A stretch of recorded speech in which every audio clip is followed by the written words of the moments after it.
Okay, this is on the Pearson job, number 54131, installed on 511. So this is a furnace and AC change out. And the new furnace is going to be wider. It's 21 inches wide. And we have no room here. So we're going to have a plumber move these water heaters over. This first one, at least 8 inches. This is my line here, the edge of the return air duct. Okay, he's also going to have to move this expansion tank. So the new furnace will sit 1 inch from the wall here. The back will be the same as the existing furnace.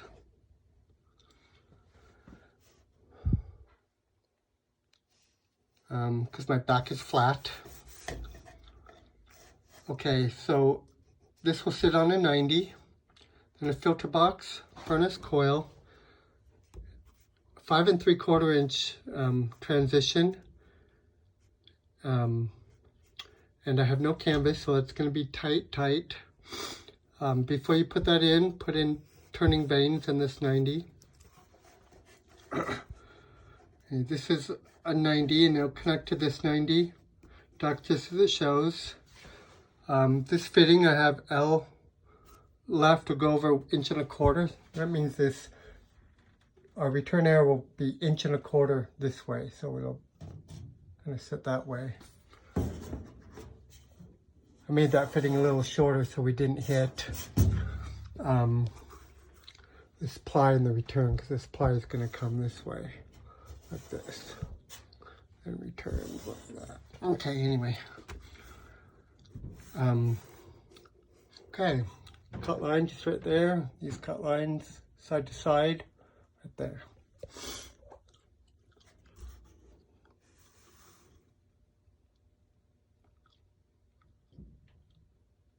Okay, and I can't see the back of the furnace, so I made this 19, which is what this duct is. I measured this duct, but I can't see.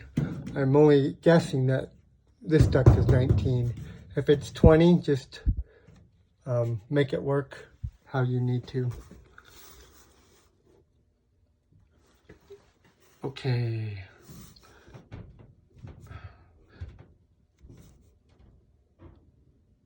Okay, so the vent, so combustion air is okay, label it. It's right here, just put a label up in the floor joist so they don't cover it. Your vent, you're going to run 2-inch PVC up over to the wall. It needs to be 1 foot down from the ceiling when it goes out, because we have to be 1 inch below the deck. This is the way the salesman wanted to do it, rather than go through the deck and insulate it outside. So come over and against the wall, and out. Might even be easier to do one on top of the other and put the termination sideways. Because we got to be, well, we got it either way, but we have to be 12 inches from this combustion air to our termination. So keep that in mind.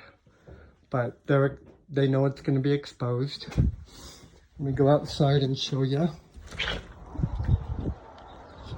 So we have our combustion air right here, so we're going to be coming out over here, a foot down from this combustion air, put a flat termination. Okay.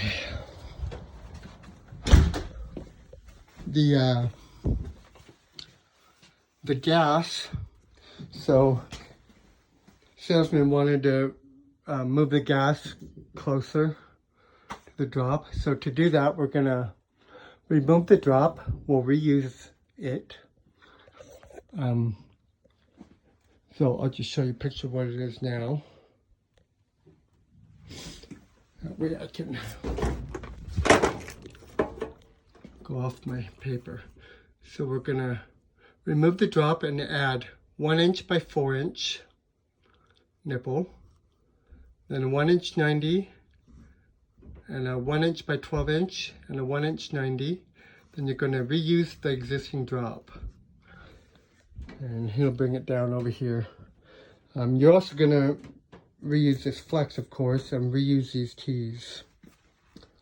And reuse all this from here over.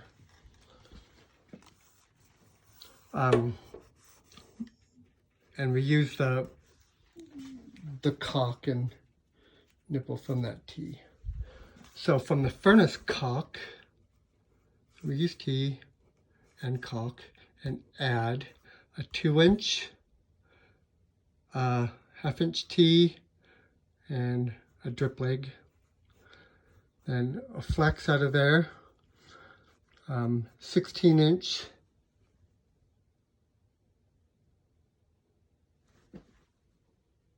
yeah, 16 inch into our furnace. Then, let's see, reuse that tee. So off of this tee comes that flexible line, the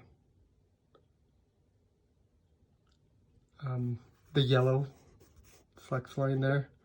We'll reuse all that, but I pulled this, since we're moving this 12 inches over here, we probably won't have enough of this to reach. So I made a new 3/4 inch nipple, 16 inches. It looks like you can have enough to push it back if you need, to work it back a little bit. But I replaced this one with a 16 inch and then reattach this. And then remove this nipple and put a 1 inch by close, and then reuse these 90s and reuse all this existing to the water heaters. Okay.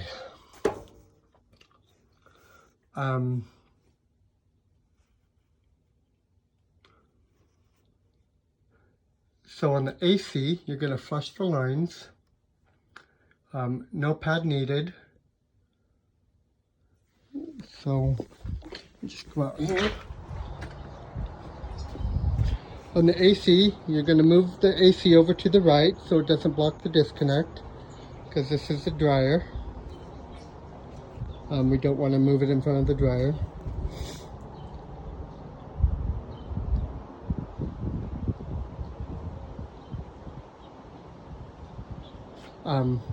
Unless it will fit there, I'd move it over here. So Lance has a cover that you put on the wall. So when you cut the lines, put on the cover before you braze in the new AC. I've never seen one, but he showed me a picture of them. But he wants to put the cover on it and replace the insulation. He also wants to replace the disconnect with a new one. And he's going to check the codes, but as of right now, you're going to do it unless you're told differently.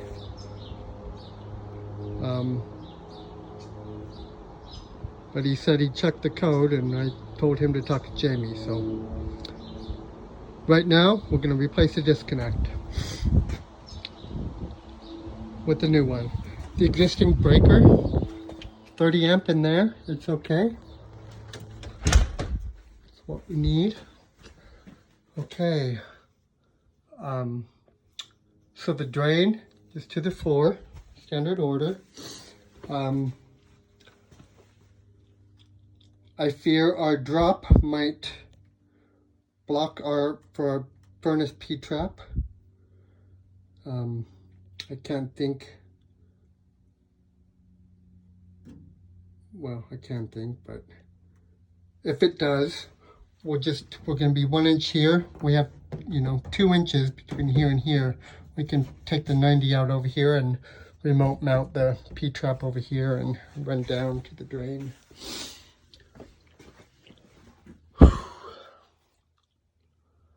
Sorry, this one seems so much harder than normal. Okay, So I told you about the plumbers to move the water heaters and that, I think. So on the water heater flues, so you can't really see back there very well, but we'll put a 4-inch cap on the bottom where the furnace is, 4-inch aluminum cap. And then we'll remove all this 4-inch aluminum because it needs to be more clearance to the wood. But so remove it to the T, and then all right. So from that T, you're going to add a 90, a 6, and a 90. Just to get it down. I was worried you might hit my starting collars. And then add a 24-inch and a 6-inch, and then a 4-inch T, and this is a B-vent, 12-inch and a B-vent 90.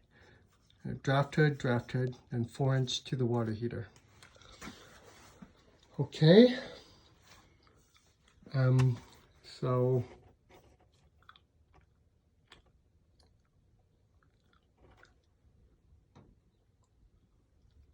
I miss anything? I don't think so, just in case he puts it on the notes. He was going to replace this, but he's changed his mind, so we're going to leave this return air as is. Replace the insulation inside here. Lance wanted to replace what you can, see, so it's in good condition. And that's it.